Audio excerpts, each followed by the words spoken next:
Olá, eu sou Marjorie, sou psicóloga clínica, sou também professora e supervisora em terapia do esquema pelo SESD e eu tô aqui para apresentar um pouquinho dessa abordagem.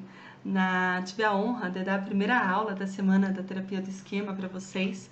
Eu vou começar contando um pouquinho como que eu comecei a trabalhar em terapia do esquema, porque eu acho que é muito o que vários psicólogos passaram, né, o que buscaram no decorrer de seus atendimentos clínicos. Quando eu me formei, lá em 2008, não tinha terapia do esquema no Brasil, né? Isso não era frequente. Então, o que acontecia? Eu sempre gostei muito das técnicas e da estruturação da TCC. Porém, eu sempre gostei muito do raciocínio clínico, da psicodinâmica.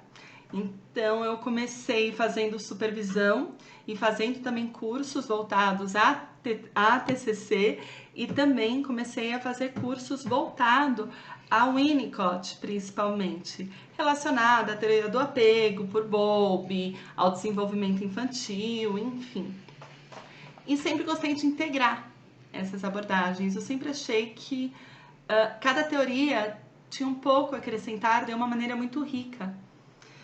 Quando foi em meados de 2010, eu encontrei um livro falando de terapia do esquema, um livro em inglês, na verdade.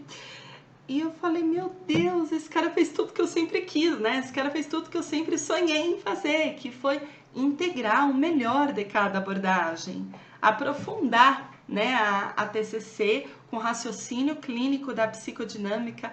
Eu achei incrível. Então, eu comecei a ler mais a respeito, comecei a estudar, buscar artigos a respeito de terapia do esquema.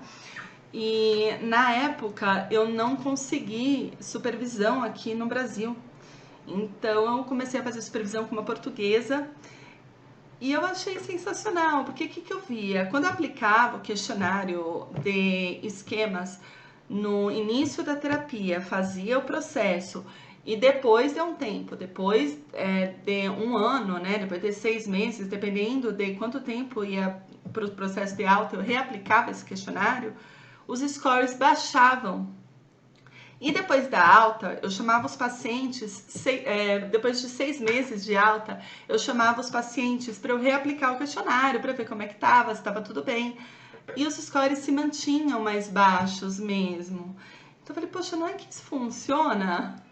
Então eu comecei a estudar cada vez mais essa abordagem, até fazer a minha formação em terapia do esquema. Então primeiro eu comecei a trabalhar em terapia do esquema, fazer supervisão e participar de grupos de estudo, para depois fazer a formação.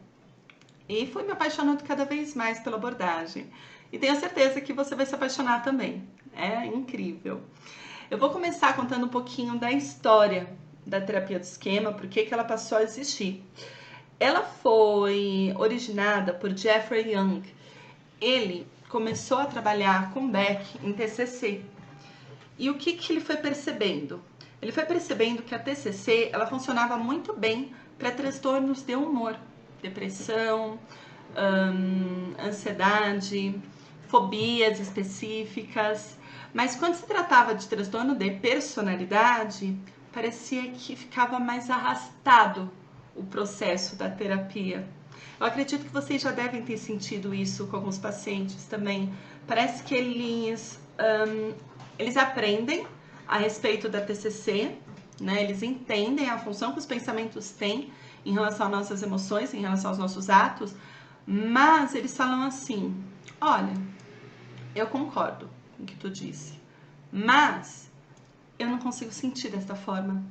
Mesmo eu sabendo de tudo isso, eu me sinto ainda descontente, abandonado, defectivo. E com pacientes com transtorno de personalidade, isso acaba sendo muito mais arraigado.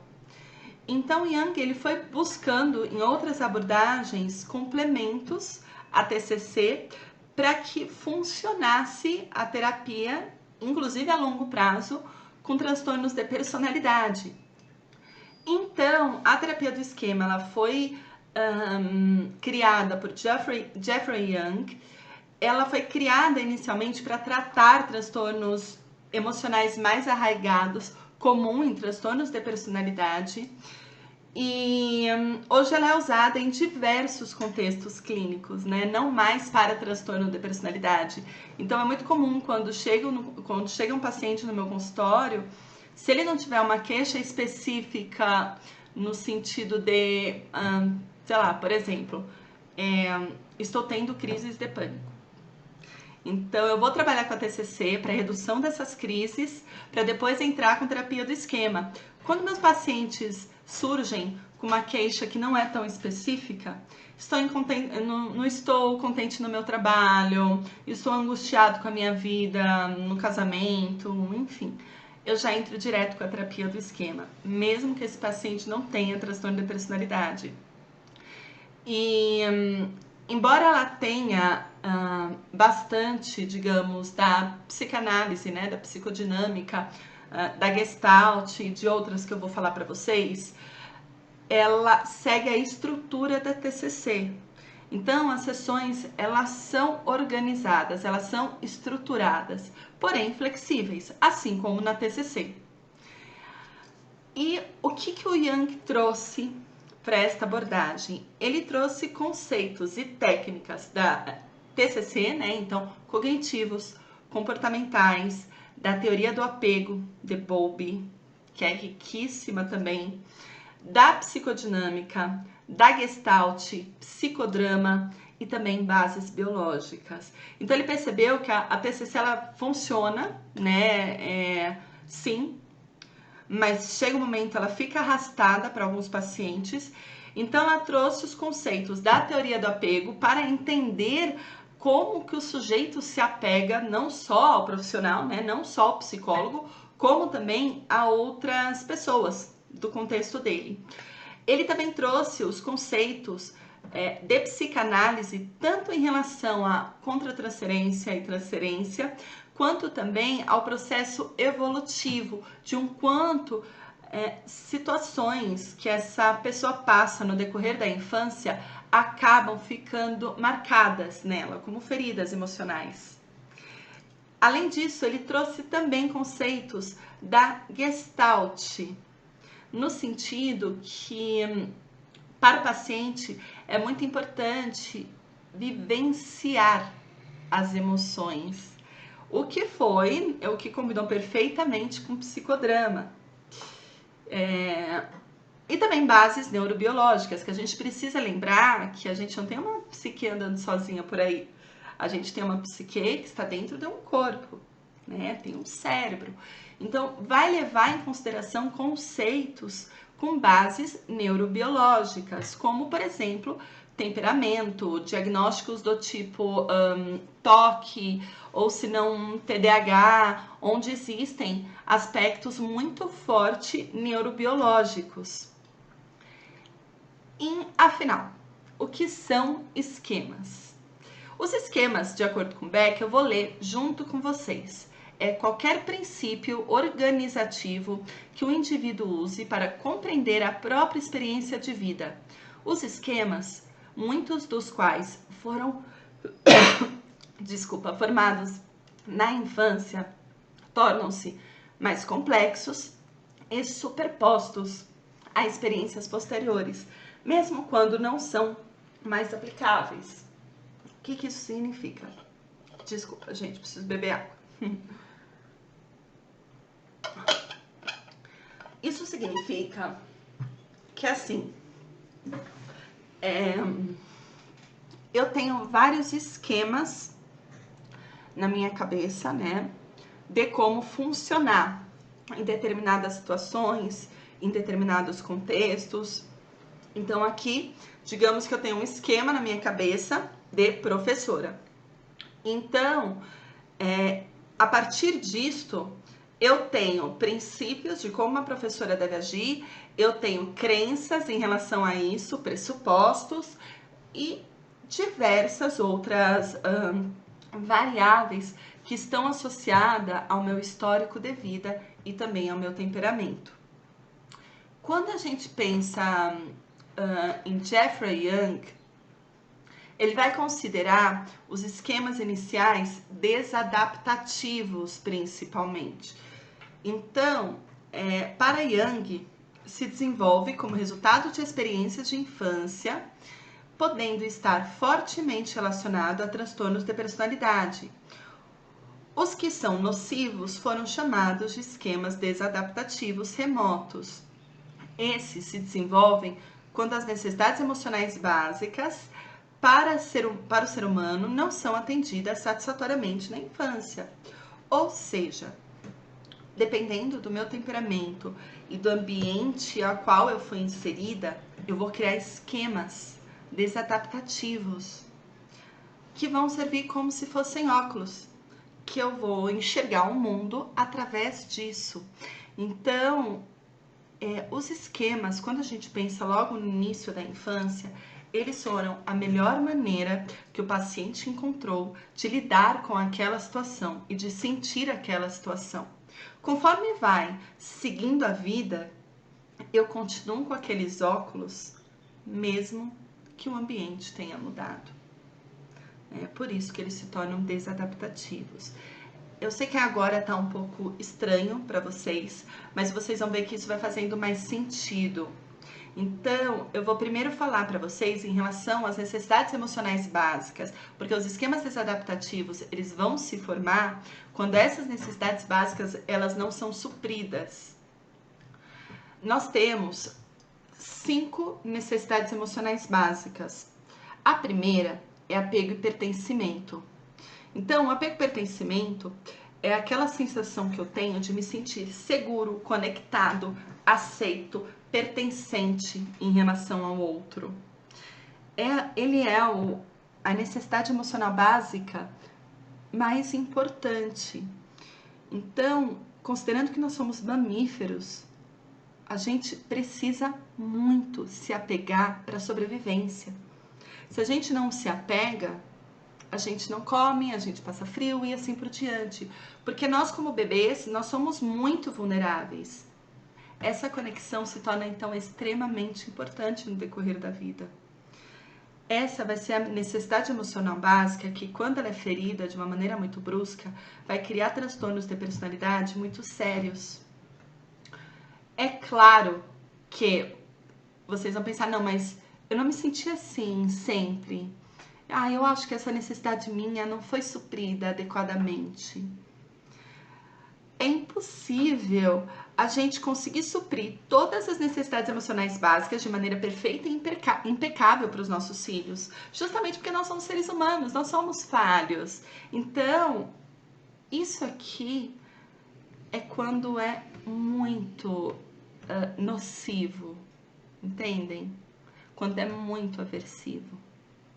E aí, quanto mais aversivo, mais predisposto eu vou estar a um transtorno. Então, a primeira, como eu falei, é a necessidade emocional básica de apego e pertencimento. A segunda é autonomia, competência e sentido de identidade. É o quanto eu me sinto capaz no ambiente. É o quanto os meus cuidadores me estimulam a ter autonomia, a ter independência. E não é uma independência absoluta, sabe? No sentido de que eu nunca preciso de ninguém.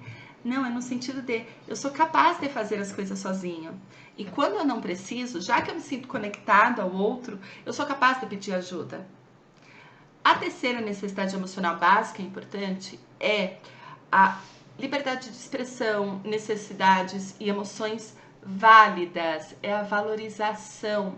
Então, é eu me sentir valorizado, entendem?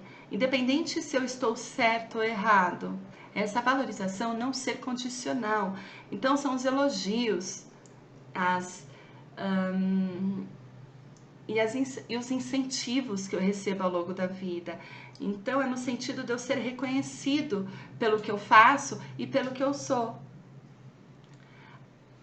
Outra necessidade emocional básica muito importante é limites realistas e autocontrole.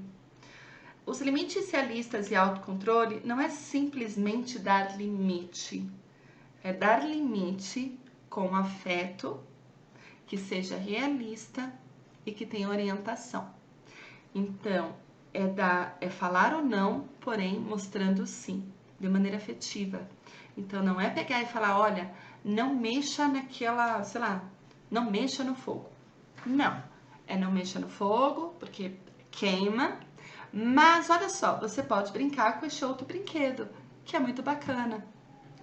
Isso é limites realistas e orientação. Em inglês a gente chama de to guide, que é guiar. E finalmente, prazer, diversão e espontaneidade, que é a espontaneidade e lazer. Todos nós temos direito a se divertir. Então é muito importante que a gente seja incentivado a se divertir, apesar de tudo, né? Ter essa possibilidade. Então que as regras, né? Que a ética não nos corroa a ponto da gente não poder se divertir. E as experiências que estimulam a aquisição de esquema são as frustrações nocivas dessas necessidades emocionais básicas, as quais eu mencionei, quando a criança passa por pouquíssimas experiências boas na vida relacionado a essas necessidades emocionais básicas, quando o ambiente ele vai carecer de estabilidade, compreensão e amor. Isso precisa ter uma constância, a não ser que seja um evento muito aversivo, como por exemplo um abuso sexual. Aqui que eu acabei de falar, né? A traumatização ou a vitimização, ela vai causar um dano à criança, né? Ou fazendo com que ela se transforme em vítima, ou de repente até num abusador, dependendo do estilo de enfrentamento que ela adotar. E quando a criança passa por demasiadas experiências boas, que ela não tem a chance de aprender a lidar com as frustrações. Então, o que poderia ser saudável acaba sendo nocivo, porque no mundo eu vou me frustrar. Lembrando que quando a gente cria uma criança, a gente está criando essa criança para o mundo. O mundo não é perfeito, o mundo vai frustrá-la. Então é importante que ela aprenda a lidar com a frustração, se sentindo pertencente, se sentindo conectada, se sentindo amparada. Por meio da internalização ou identificação seletiva com pessoas importantes. Então a criança ela vai internalizar excessivamente pensamentos, sentimentos, experiências e comportamentos dos pais, muitas vezes de uma maneira quase inconsciente. Então é comum um paciente que de repente tem regras muito rígidas em relação a como ele tem que seguir na vida e fala, não, mas eu sou assim, ninguém me ensinou. Na verdade, ensinou sim, de uma maneira indireta. E geralmente são os cuidadores. Então, o esquema, ele vai ser formado quando esses eventos que eu citei acontecem, considerando o temperamento, necessidades emocionais básicas que não foram atendidas, fatores de risco que essa pessoa passa, fatores de proteção, porque afinal de contas todo mundo tem um lado saudável, por mais disfuncional que essa pessoa seja. E acontecimentos pontuais, eles não vão formar esquema, exceto por grandes traumas. Então não é porque uma vez eu gritei com meu filho que eu vou formar um esquema nele. O esquema ele vai ser formado quando é constante o não oferecimento da necessidade emocional básica.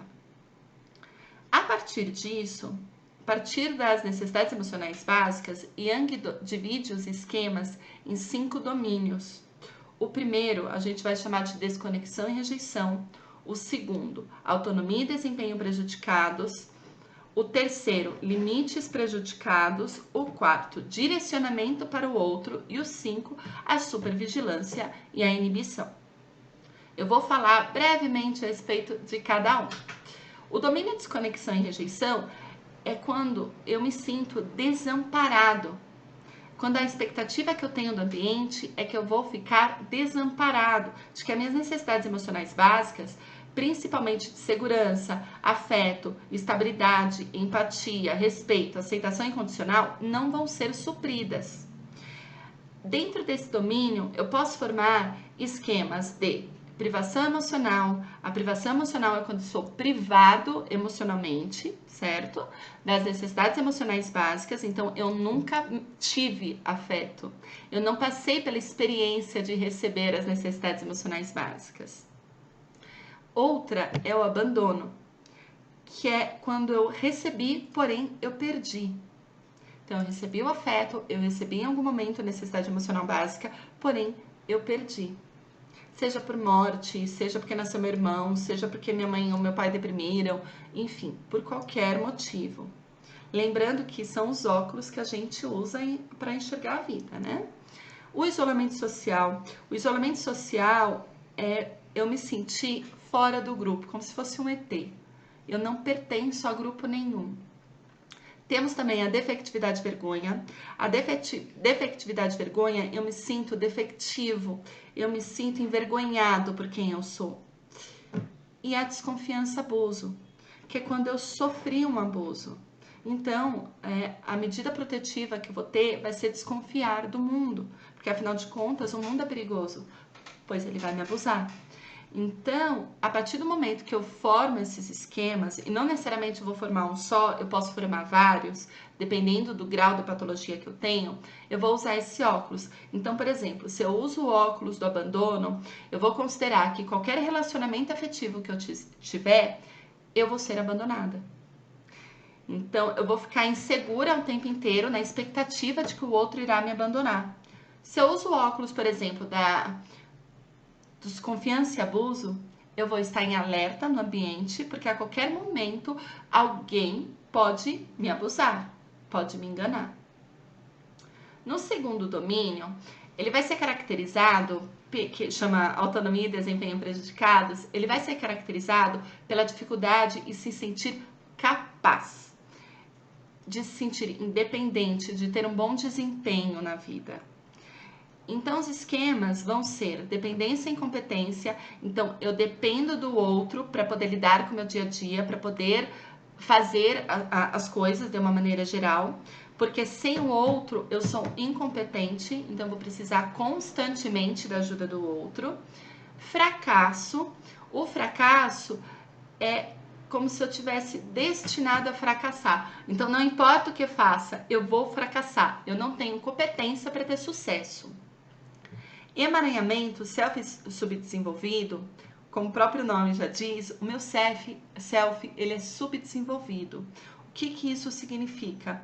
Que eu acabo me emaranhando com o outro para buscar uma identidade. Então, eu deixo de ter opinião própria, eu deixo de ter estilo próprio, porque eu estou emaranhado com o outro. É como se eu não pudesse viver sem o outro, como se o outro não existisse sem mim e eu não existisse sem o outro. Temos também a vulnerabilidade ao dano e doença. O esquema de vulnerabilidade ao dano e doença, ele está associado a eu me sentir frágil. Que a qualquer momento eu possa adoecer, acontecer alguma tragédia comigo, seja econômica, seja de sofrer um assalto, de acontecer alguma coisa voltada a enlouquecer. Então eu me sinto frágil. E mais uma vez, lembrando que eu vou usar esses óculos para enxergar o mundo. Então, se eu, por exemplo, tenho vulnerabilidade ao dano e doença, eu vou ter muito medo de ir na rua à noite, por exemplo, porque afinal de contas pode acontecer alguma coisa grave, então eu tenho medo de dirigir. Gente, lembrando que assim, são os extremos, é quando não faz sentido, né? É claro que eu não vou na rua à noite, num lugar isolado, num lugar perigoso, mas aqui é quando a pessoa ela generaliza, tá? O fracasso, por exemplo, eu vou sentir que não importa o quanto eu me esforce, eu vou fracassar. Eu não tenho competência para ter sucesso. O terceiro domínio, ele vai ser o domínio de dificuldade de interiorizar limites. Então, o que acontece? Quando a gente recebe a necessidade emocional básica de limites realistas de orientação, a gente vai interiorizando esses limites aos poucos. Então, não é que a gente respeita as regras para não ser punido. Eu respeito as regras porque eu sei que é correto respeitar essas regras, porque eu tenho um senso de limite interior. Então é aquela coisa assim, não é que eu não vou correr de carro porque eu vou levar multa. Eu não vou correr porque eu sei que eu posso machucar outra pessoa, eu posso sofrer um acidente. Então, os limites, eles precisam vir de dentro, não de fora. O terceiro domínio, isso está prejudicado.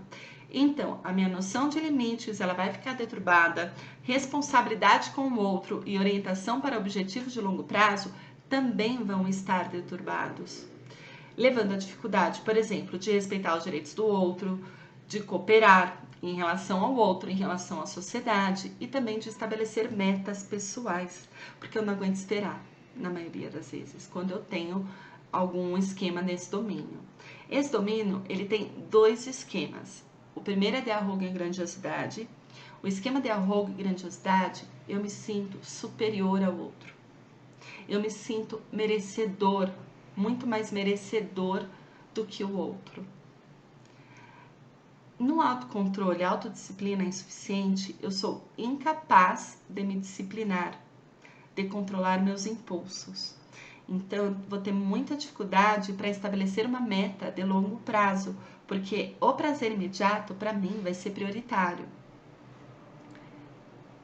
O quarto domínio, que é o direcionamento para o outro, vai ser o foco excessivo nos desejos, sentimentos, solicitações que os outros fazem, às custas, muitas vezes, da nossa própria felicidade. Então, vai além do altruísmo. Vai no ponto de eu fazer pelo outro, me prejudicando, na maioria das vezes. E para que uma pessoa faria isso? Para se sentir conectada, aprovada, não receber retaliação. Os esquemas desse domínio, eles vão ser a subjugação. Então, eu me subjugo porque eu me sinto inferior em relação ao outro, o outro é mais forte do que eu. E eu acabo fazendo tudo o que esta pessoa quer, porque eu tenho muito medo que essa pessoa me abandone, me rejeite, me puna de alguma forma, que eu não seja aceito por esse ambiente. Outro esquema é o de busca de aprovação e reconhecimento. Então, eu vou fazer de tudo para buscar aprovação e reconhecimento do outro, mesmo que seja às custas da minha felicidade, do meu bem-estar. Então, eu sempre vou fazer para agradar o outro, no sentido dele me reconhecer, dele me aprovar. Então, a aprovação aqui ela é condicional. No autossacrifício, diferente do de subjugação, é como se eu me sentisse mais forte do que o outro. Então, eu enxergo o outro como frágil e eu acabo tendo a obrigação de ajudar esse outro, a ponto de me sacrificar. É muito comum em nossa sociedade a gente ver pais com esse esquema, muito comum, que deixam de fazer coisas que eles não precisariam deixar de fazer porque querem a felicidade dos filhos, porque querem a felicidade dos filhos acima da felicidade deles, entendem? Não como também, mas como muito mais importante.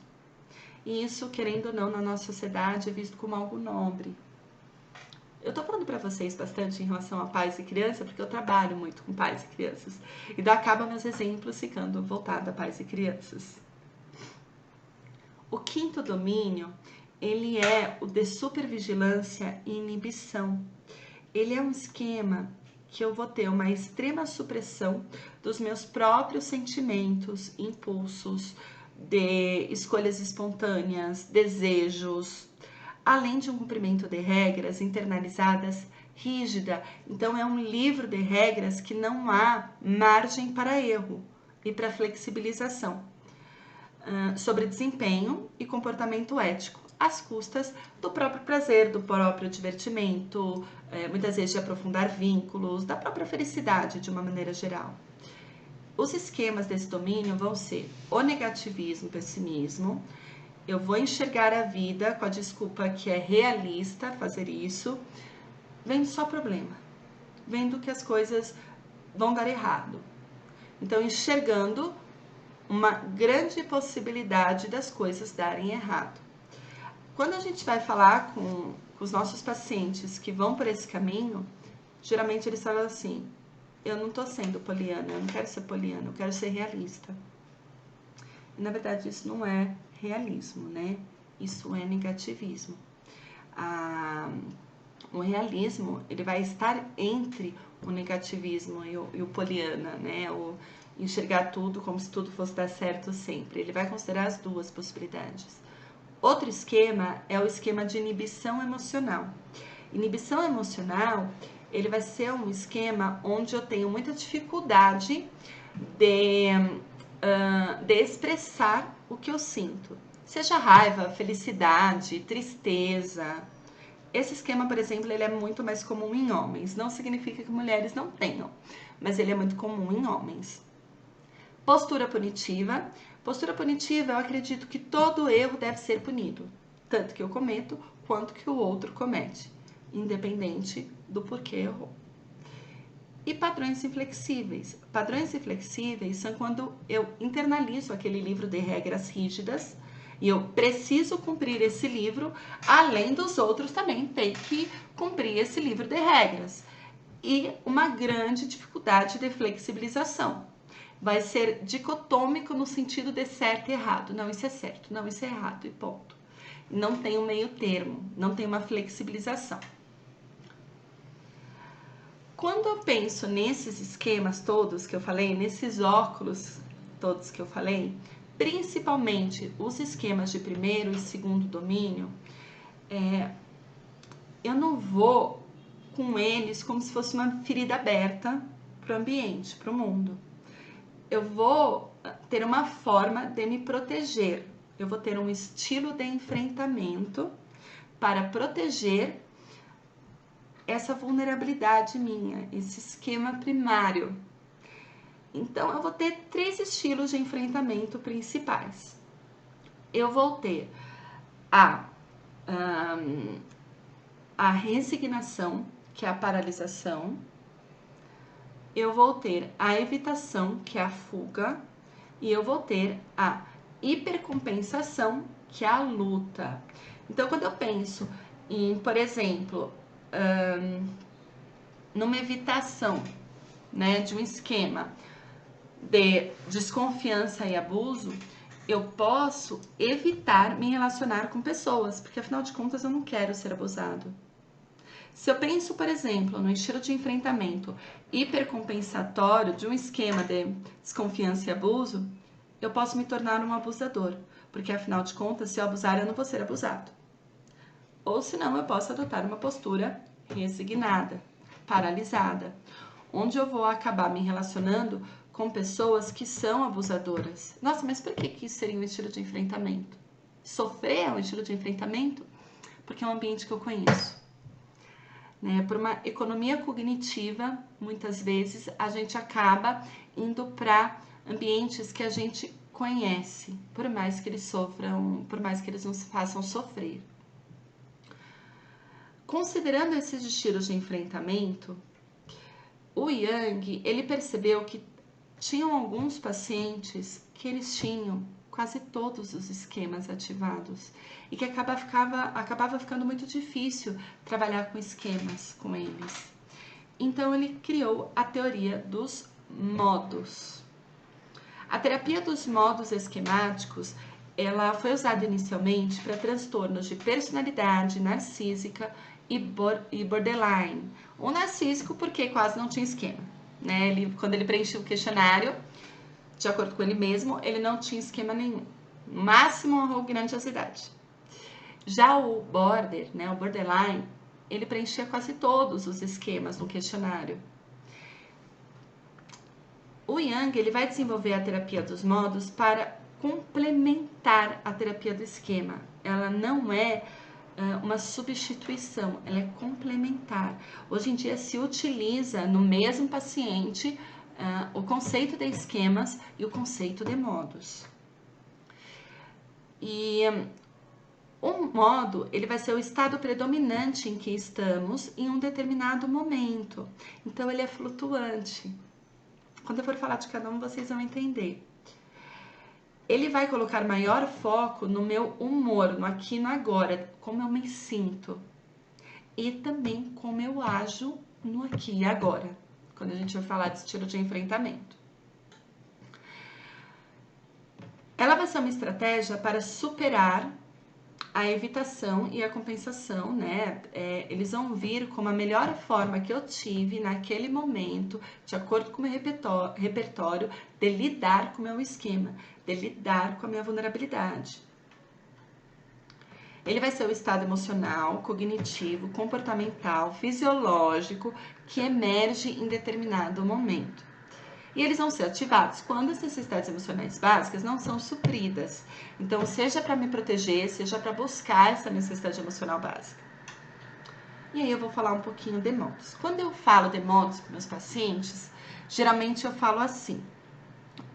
Todos nós temos dentro da gente várias maneiras, né? Várias faces, vários personagens para funcionar, de acordo com o ambiente que a gente está, de acordo com o que acontece nesse ambiente. Então, vai ter momentos que eu vou ter um personagem para funcionar de, por exemplo, de realizador, sabe? Então, é um momento que eu preciso realizar. Eu vou estar lá, eu vou passar por cima, muitas vezes, das minhas emoções, porque eu preciso realizar, como, por exemplo, no meu trabalho. Vai ter momentos que eu vou me sentir mais vulnerável, como se fosse uma criança. Vai ter momentos que eu vou me sentir vulnerável, eu vou precisar me proteger disso. Então pode ser que eu fique super controladora, tentando imaginar o que o outro está pensando, tentando ter perfeição em tudo.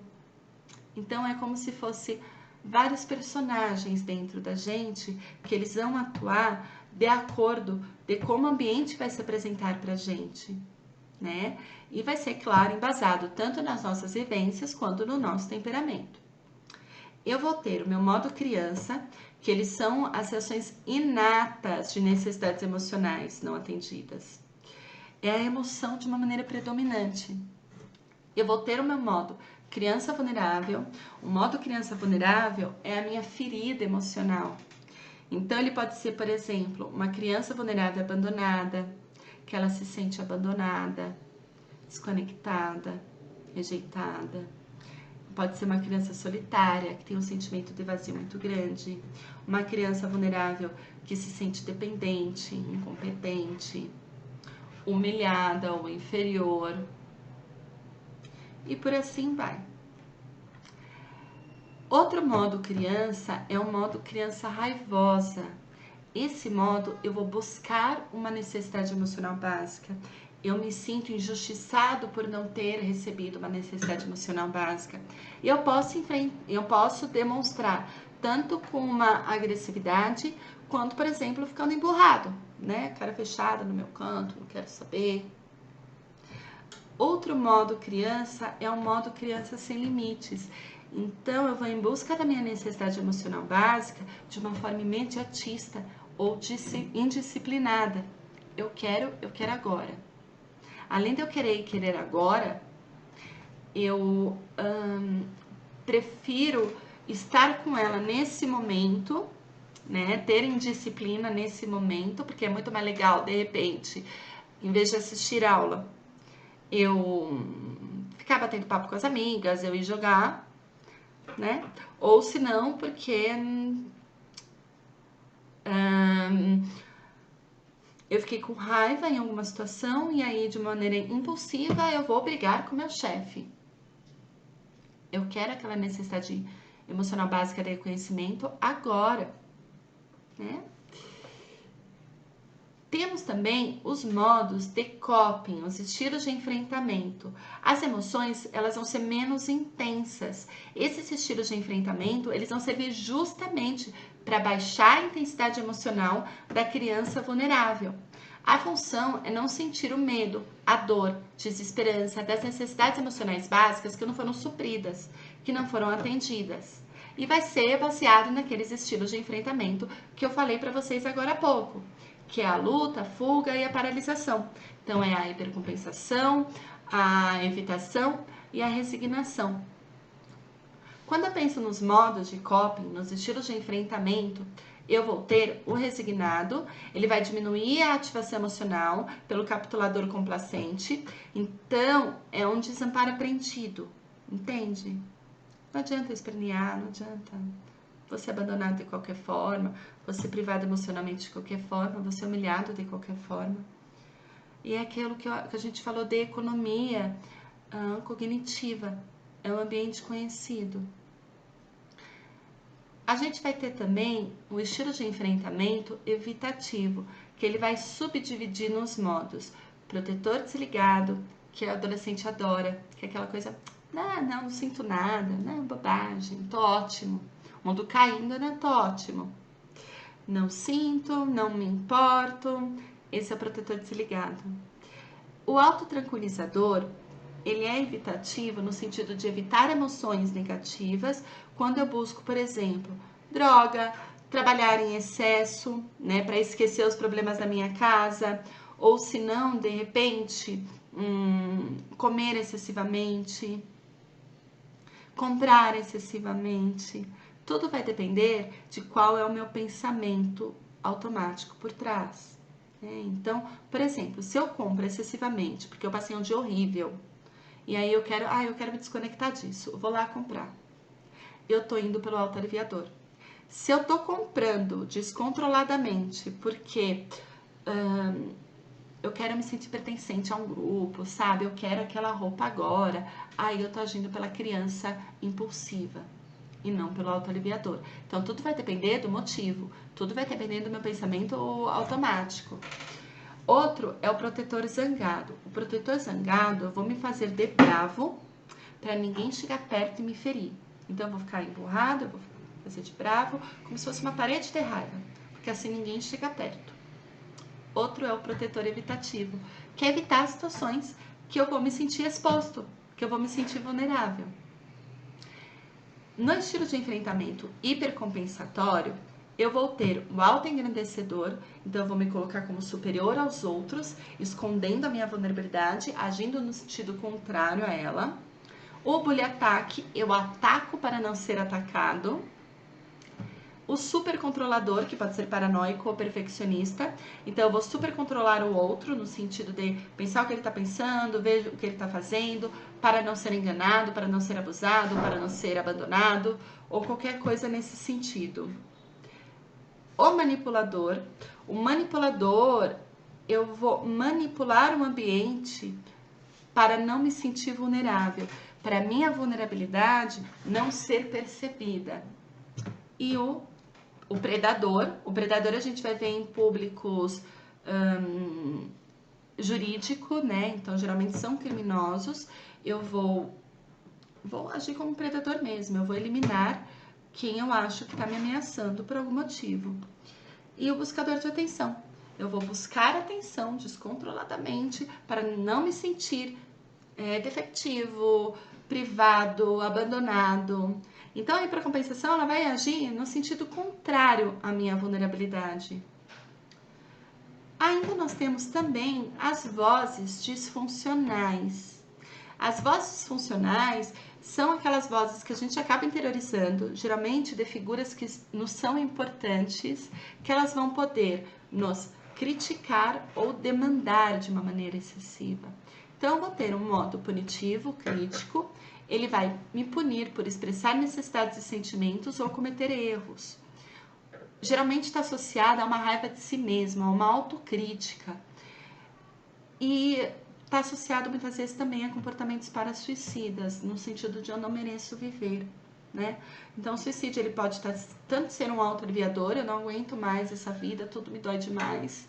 Então, é uma maneira de eu não entrar mais em contato com esse sofrimento, ou pode ser porque eu acho que eu sou um ser humano mau e que eu mereço morrer. Mas a voz punitiva, a crítica, ela também pode estar associada ao sentimento de culpa muito grande. Ou de autocrítica mesmo, nossa, como eu fui burro, não aprendi tal coisa, nossa, como eu sou idiota, enfim, qualquer coisa relacionada a isso, relacionada à autocrítica. A voz demandante, ela vai ser o nosso livro de regras em relação a nós mesmos. Então, vou demandar imensamente desempenho e ética da minha parte, sem ter margem para erro. Eu vou me cobrar, né, para fazer tudo correto, de maneira perfeita, muito melhor do que os outros. Geralmente, a voz demandante ela vai causar cansaço, culpa, ansiedade, justamente por essa pressão da demanda. Modos funcionais, saudáveis, lembrando que nós não somos feitos só de patologia, nós temos o nosso lado saudável também. E na terapia do esquema a gente vai fortalecer esses modos. Então a gente vai ter um modo adulto saudável ou criança esperta, né, dependendo da idade, ou adolescente esperto, que é como eu vou buscar de uma maneira assertiva necessidade emocional básica, ou como eu vou oferecer de uma maneira assertiva a necessidade emocional básica. Então, é a minha capacidade de realização. A criança feliz é quando minhas necessidades emocionais básicas são atendidas. Então, é quando eu me sinto pertencente, valorizado, orientado, espontâneo. Quando eu me sinto...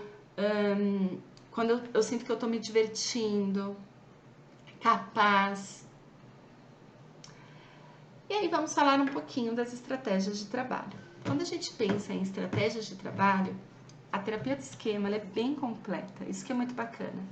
A gente vai ter a parte cognitiva, comportamental, né, como na TCC, experiencial, vivencial. A terapia do esquema não basta aprendê-la, a gente precisa senti-la.